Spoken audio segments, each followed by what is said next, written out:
Good morning. It is.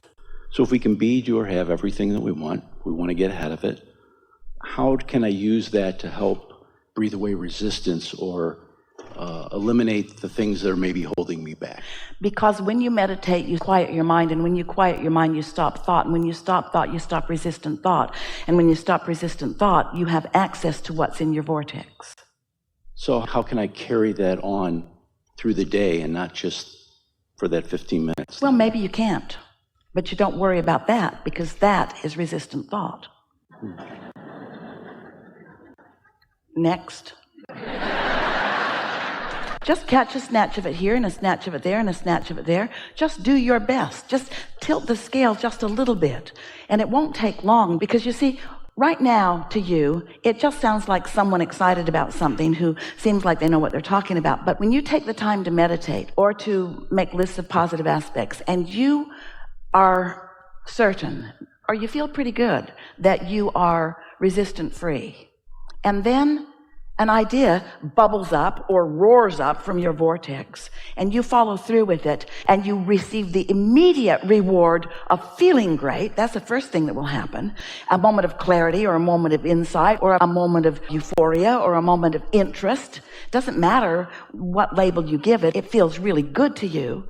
And then another, and then another. We're not asking you to expect it to bubble up and manifest.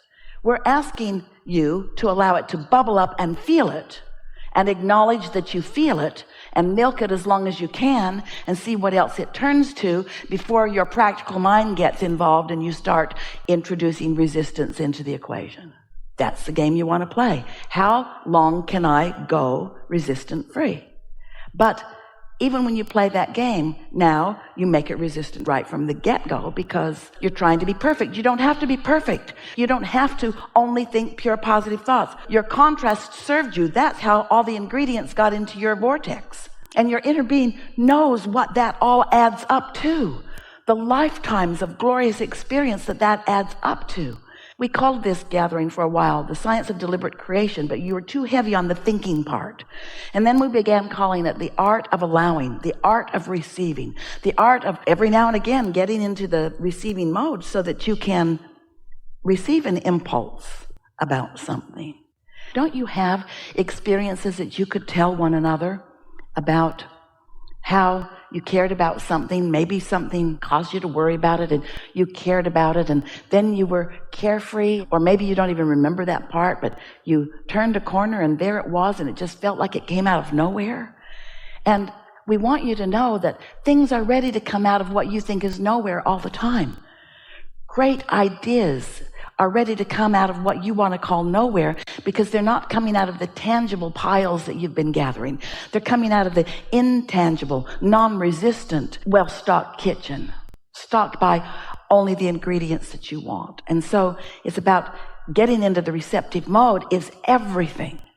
But in order for you to know how important it is and feel the power of it, first you have to accept that your life has been serving you, and that you've put many decisions and requests and goals and hopes and dreams there, and that they are ready for you. When we say, you said it back to us, you can be or do or have anything that you desire, and you've been putting it into your vortex in bits and pieces, but you don't have the ability to look into it and see everything that is what you want to call potential. We want to call it a done deal. And your inner being will inspire you according to your path of least resistance. Let's say that you have something that you really want, but you are really thinking in opposition of it. And your inner being knows that you want it and knows where you stand vibrationally. Your inner being will offer you impulses that will guide you around your resistant thought. You did that with your children when they were little. Do you remember? When you knew that there was that thing that they always wanted to do in that store, do you remember you never took them down that aisle? You always took them on a path of least resistance, a path that you felt would be a more comfortable experience for them and for you. And so it's the same sort of thing. Your inner being knows. Do you meditate? Do you? Do you quiet your mind? And have you heard from us here today? Do you have a sort of renewed interest in the power of that quieted mind? We'll talk more about meditation if you want to. You want to? What do you want? I do. So quieting the mind, sometimes thoughts come to me, things. Well, here's the thing. Let's say that you woke up and you were thinking about something. It could be positive or negative. Let's just say you were thinking about it. Now let's say that it's not all that positive. Then you check your email and there's more about it in there. And then you turn on the television and it's kind of like that too. And then you call a friend and you kind of get some stuff going as you are facing reality and pointing out. Esther hears it on the airplane all the time. Business people talking to their coworkers or calling their coworkers about things that they're trying to hammer into place. And she just puts her earphones on and puts her pillow on and focuses into her world and out of that, because it doesn't take very much of that focus before off you go. So if you're in that sort of momentum, that's not the best time for you to say, I think I'll meditate, or I think I need to meditate, because you will have a very difficult time quieting your mind under those conditions. Those thoughts already have enough momentum going that's when the lobotomy would be more helpful, or a nap. We would meditate when there's the least amount of momentum going. It's sort of like, have you ever felt like you really needed to sleep, but you couldn't sleep? And the harder you tried to sleep, the more you couldn't sleep. Well, meditation is like that for you. You say, I need to meditate, I really need this, but you can't, because you're focused on what's holding you away from it, so it's what's getting bigger. So what you do is you wait for a sort of clear space, and that usually comes earlier in the morning. Maybe it comes after your kids leave the house. Maybe it comes when you're finally alone in your car somewhere. You could pull under a tree. You have to find a quiet space for it. And the earlier in the day, the better. But you'll get better and better at it. It's just a matter of focus. We recommend that you focus upon something that doesn't require very much thought. Because to say, I'm not going to think about anything, now you're thinking about not thinking about anything, and everything in the world that you're not wanting to think about, you're thinking about. But find something to focus on. It might be a bird in a bird bath. It might be the dripping of a faucet. Esther likes to listen to the air conditioner because she lives and has always lived in hot places. So the air conditioner, there's almost always that sound. Hear it?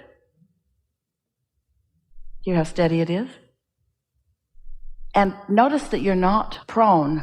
There's not much to think about in that. You don't say, I've heard better. It's just a sound, and it's not testing you in any way. And if you've decided to focus on it, sometimes Esther will focus on it, and her mind will wander, and she'll say, oh, yeah. Then she'll listen for it again, and then her mind will wander. But after a minute or two or three, she's isolated that. She's focused upon that, and then it's not long after that before she's got that feeling of detachment. And do you know, you could meditate for 15 or 20 minutes. That's as long as we would encourage for any one setting, once a day. You could meditate for 15 or 20 minutes, and you might only catch that feeling of detachment the last minute or two or three. That's enough. That's enough. Just quiet your mind and allow yourself access to what your inner being knows. What my inner being knows about what? What your inner being knows about all the things you want and what you are most likely to receive a thought about now. Sometimes, if you are in an urgent situation where you're about to take a step or turn into traffic or do something that is critical to your experience, when it's a strong intention like living longer, sometimes even in resistance, your inner being can offer you an impulse and you will do something that you didn't even know you could do. Have you had those experiences? I handled my car better than I've ever handled it. I just can't even believe what happened. But it's so much easier to prepare yourself to be in the receptive mode. It's so much more fun. You have so much more control. So did we answer your question about meditation? Just one other question. Does Esther receive lists? That's the way I'd say it. But during meditation, do things come to her to do this? Get an impulse to do that, or write this down, or if you're there, you're not really detached. Esther knows how to get into that receptive mode, like right here and now. She's in the receptive mode. So she's quieted her mind. She's allowed her vibration to rise to the frequency of us, so she's vibrationally compatible with us. and every intent we have, she's translating. And so you might say that. We don't offer her lists of things to do. She's the list maker. We're usually wanting to inspire her not to feel the trauma of the list. The list overwhelms. The list is all about action. The list is about puny, paltry, mediocre creation. That's not what we teach. You're not ever going to get a list from us. What you will get from us is a feeling of invincibility. What you'll get from us is an idea that just feels good. What you'll get from us is a feeling of empowerment. But you see, until you actually get detached a few times through meditation, or however you do it, appreciation does it too, and then actually feel an impulse occur to you. And the thing is, you want them to be writing on the wall, burning bushes, change the world kind of impulses. Go here, dial 4876922, and whoever answers, get their address and go right over there and look in their left-hand pocket and pull out their lottery ticket and run away with it because it's a winner. That isn't the kind of impulses that you're getting.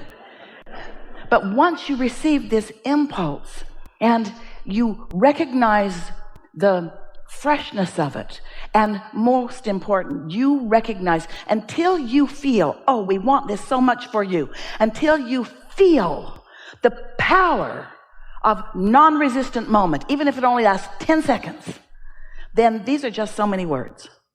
But once you feel that, and then have the momentum of it and the wherewithal to follow through with it, and then you see that it leads to this, and it leads to this, and it leads to this, and it leads to this. And you have that joyous journey, which we keep wanting to say is really what you want. And you keep saying, yeah, I want the joyous journey too, as long as it's leading me to the destination that I want.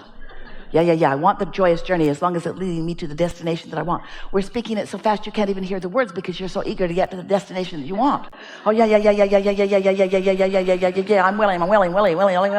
Well, just cool your jets. Just relax and enjoy the freshness, enjoy the clarity. Clarity is power. Can't you feel that in yourself? Don't you know, even in your own house, you get up, you have things to do, maybe you're going to get on a trip. Have you ever just run around in circles? And it's a miracle that you even made the plane. Haven't you had a day like that? And haven't you also had a day when you're usually by yourself when you have this kind of day, but where everything just falls into place? The traffic parts for you, everyone's nice to you, you have extra time, you just feel good about where you are. We want your lives to be calm and clear. We want them to be sure and full of all of these good feelings. And this is what this powerful receiving is about. Letting yourself receive, letting yourself be the vibrational equivalent of your inner being, where all of your power is. And now we're just going to tell you something. We love you so much. You hardly meet a human who is 10% of that. Hardly ever. And when you do, you are amazed. So we're not asking for a perfect record. We're not asking you to stop ragging on that person at work that drives you crazy. We're just asking you to ratchet it back a notch. And we're asking you, in addition, look for some positive aspects too. We're not asking you to meditate all day. You couldn't if you wanted to. Some try it. It's not what you want to do. It's not what we want you to do. We're just asking you to find 15 or 20 minutes and do your best to find a moment or two of detachment, and then notice what happens next. We want you to introduce yourself to your power. We want you to get hooked on it, because you came as creators. You did not come as regurgitators. You came as creators. You did not come as defenders. You didn't come to fix a broken world. You came to create a world that is delicious to you, you see. Did we get to your question?